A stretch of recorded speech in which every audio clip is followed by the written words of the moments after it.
que nous serons à la hauteur de notre époque, de son urgence, de sa gravité. Nous devons refonder le projet européen.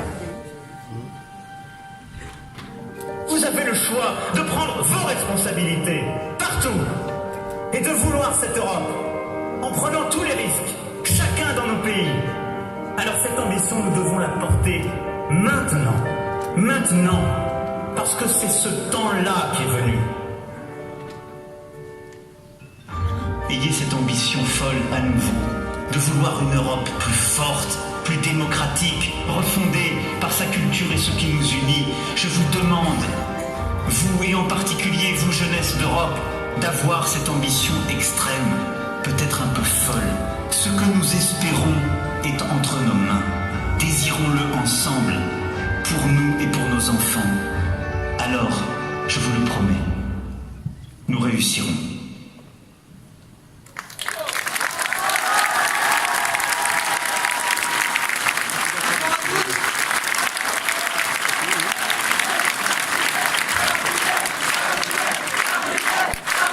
Bonsoir à tous.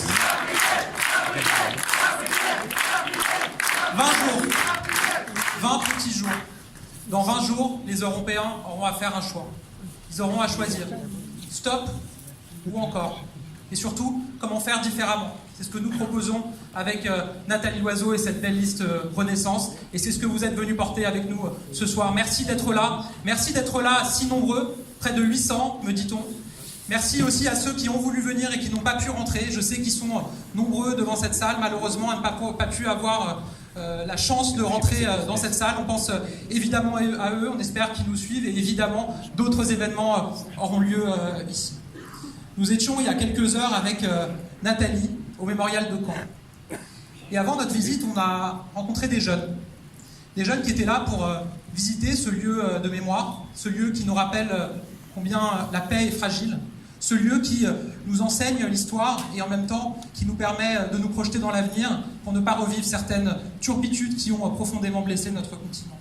Et en les voyant, j'ai eu deux souvenirs.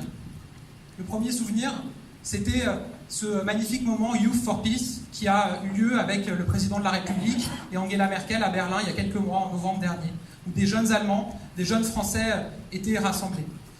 Et le président de la République avait eu un mot très fort. Il leur avait dit, vous savez, s'il n'y avait pas eu la construction européenne, si l'Union européenne n'avait pas vu le jour, peut-être que vous seriez en train de vous faire la guerre. Peut-être que vous seriez en train de vous battre. C'était ça le premier souvenir.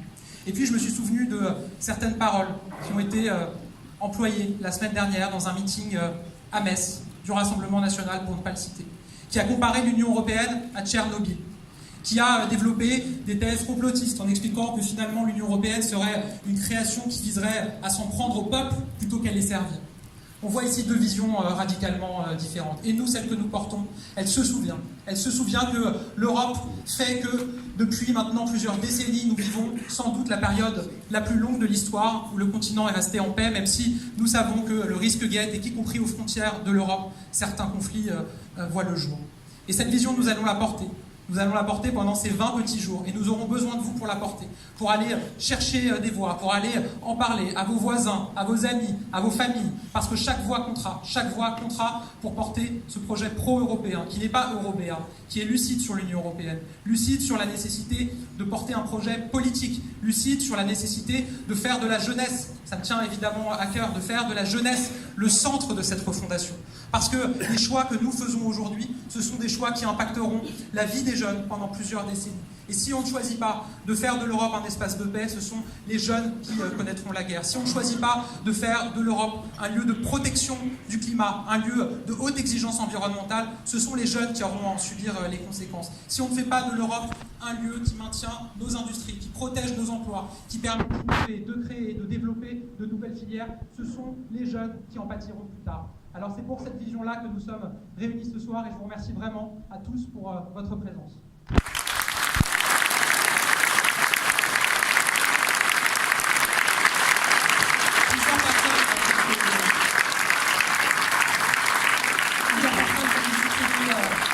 Sur la scène ce soir, la première d'entre elles est normande, ça ne vous surprendra pas. Elle est avocate, mère de 2 enfants, Ancienne juriste pour la Commission européenne, elle a une solide connaissance des institutions européennes et la manière d'agir pour permettre de transformer les politiques publiques qui sont menées en Europe. Maire de Saint-Comté, vice-présidente du département, présidente de Caen-la-Mer, elle a les pieds solidement ancrés dans ce beau territoire que nous avons eu l'occasion de découvrir tout à l'heure. Nous étions même dans son canton. Avec Anne Terlez, avec Pascal Martin, elle porte la Normandie au sein de cette liste, elle la représente fièrement. Je vous demande d'accueillir sous vos applaudissements Stéphanie Yoncourtin.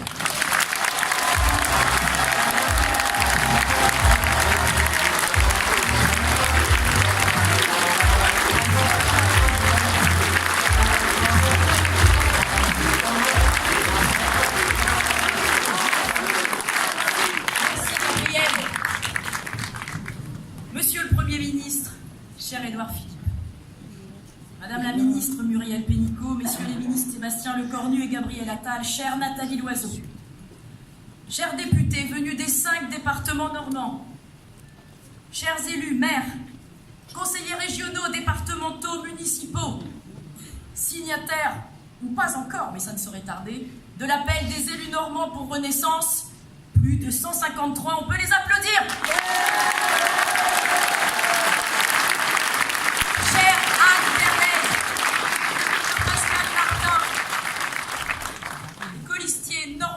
Sur la liste de Renaissance. Merci aux marcheurs, aux JAM, aux référents départementaux, à nos amis du MoDem, d'Agir et du mouvement radical, vous toutes et tous, mes amis. Mes amis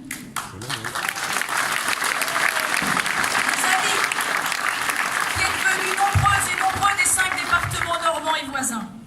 Quel plaisir de vous accueillir à Caen. La ville martyre qui s'est relevée.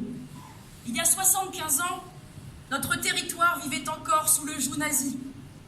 Il y a 75 ans, des nations alliées, notamment anglaises et américaines, allaient nous libérer. Il y a 75 ans, nous allions retrouver la paix.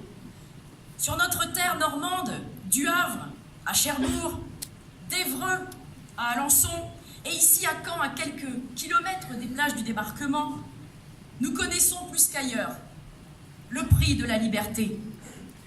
Car on ne peut pas oublier les milliers de morts et blessés civils et militaires, souvent très jeunes, qui ont sacrifié leur vie pour la nôtre. À toutes celles et ceux qui me disent que c'est du passé, qu'il faut regarder en avant, je veux leur dire que pour construire l'avenir, il faut se souvenir.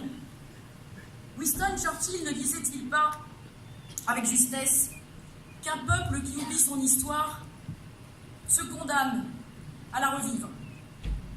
On ne peut pas oublier cette haine de l'autre qui a conduit au plus grand génocide du monde, la Shoah. On ne peut pas oublier que, partout, les nationalismes grondent. Ils distillent le même venin populiste, surfant sur les peurs et les mensonges. Ils étouffent, progressivement, insidieusement, la justice, la liberté et la démocratie. Toutes ces valeurs qui sont le fondement même de l'Europe. L'Europe est née des cendres de la souffrance et de la douleur. On peut d'ailleurs lire, chère Nathalie, sur la façade du mémorial pour la paix de Caen que nous avons visité cet après-midi, « La douleur m'a brisé, la fraternité m'a relevé, de ma blessure a jailli un fleuve de liberté. » Ne l'oublions jamais. Certes, les pères fondateurs de la construction européenne ont gagné leur pari, parvenus à nous ramener cette paix durable sur notre continent meurtri. C'était l'objectif premier de la construction européenne, et il s'est réalisé. Mais la paix est fragile, et l'Europe fait face à de nombreux défis, immenses et nouveaux. J'en citerai rapidement 5. L'urgence climatique, qui ne peut plus attendre. Il nous faut vite construire une Europe verte. Mais l'écologie ne doit plus être une rente électorale, confisquée par quelques prophètes. Elle est l'affaire de tous, agriculteurs comme défenseurs de l'environnement. Nous ne voulons pas opposer, mais réunir et fédérer autour des projets. C'est ça, la Renaissance. La crise migratoire ne peut se résoudre que par une vraie politique européenne, coordonnée, faite de générosité et aussi de fermeté. C'est ça la Renaissance. Le Brexit, dont nous ne connaissons toujours pas l'issue, interroge. Il va redessiner clairement les contours de notre construction européenne et aussi fortement impacter les relations du Royaume-Uni avec les régions transfrontalières telles que notre beau territoire normand. Les nouveaux équilibres commerciaux, économiques associés aux révolutions technologiques et numériques bousculent. des Gilets jaunes. Ils nous obligent à être plus